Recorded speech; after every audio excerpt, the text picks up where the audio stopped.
Mr. Toastmaster, Mr. President, fellow Toastmasters, distinguished guests, good evening.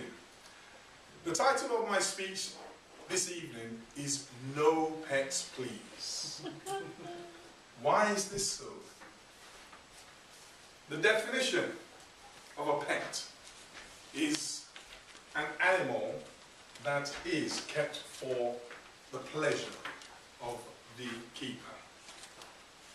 Now, the most popular pets are renowned for their companionship, for their love at times, and in some cases, for their personalities. But when we do have pets, there are certain responsibilities that are attached to having those pets.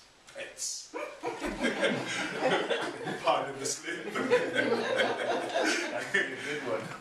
There are responsibilities attached to those pets.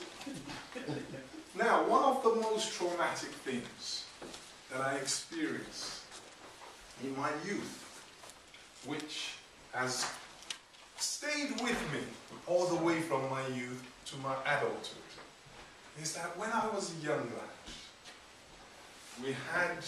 I remember having this cockerel that would, you know, when we get up in the morning, or before we get up in the morning, it'd be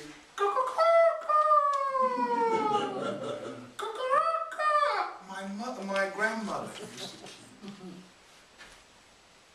what will I call it, cockerels, or hens and cockerels.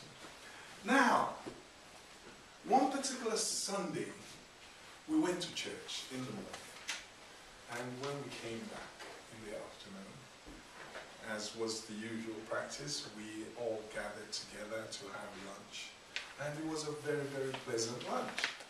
Very, very pleasant, very delicious as well. It was rice with stew and with chicken. So, I had a fantastic time at lunch and whatever else. But, the next morning, I did not hear. So I wondered, you know, what had happened to the cockerel that was making that noise. So, the next day again, I did not hear in the morning. So I was, you know, rather surprised. I felt that maybe the chicken had run away and deserted us. And out of concern, I asked my grandmother what had happened to that particular chicken. She didn't have the heart to tell me that I'd eaten my penny that we had. So she sent me off to see one of my uncles. And this now became a game, which was that they directed me from one person to another, to another, to another. And I was going, being a nice, innocent young person, I just kept going round and round. Until eventually, one person took, you know, pity on me. And actually said, well, you remember your lunch on Sunday? That was your cockerel. Now, pets can be very useful, which is that they can actually be companions for old people that do not have companions. Also, they can be useful for going for walks, which is exercising. And a few of us do have the need to actually do exercise. But the main reason why, as I said, apart from the trauma that I suffered when I was a young child, the main reason for not keeping pets, or no pets please, is the way some pets are treated. In fact, a great deal of pets are treated. In the Western world, I will say that there is more enlightenment about the welfare of animals. But in other parts of the world, that is not the case. Animals are not treated as well. In fact, they're not treated well at all.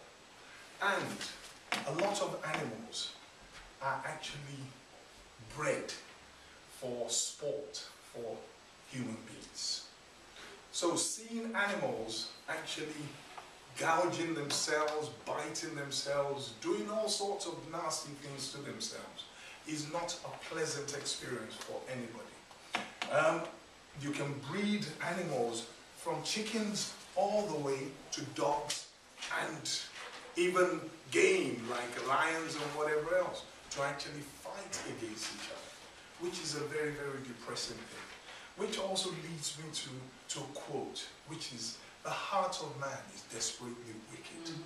So human beings have a conscience to actually do anything that they feel like doing for their own pleasure. So, and not for the pleasure of the animal. So I would actually say it is not a good thing to keep pets. Let the pets remain in the wild. And then another thing is, another quote is, never name your pet, you may have it for lunch. In some cases, some people can actually consider the keeping of pets as being akin to slavery. Because we have not asked the permission of those pets to keep them.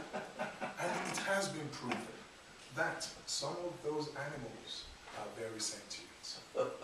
Toastmaster.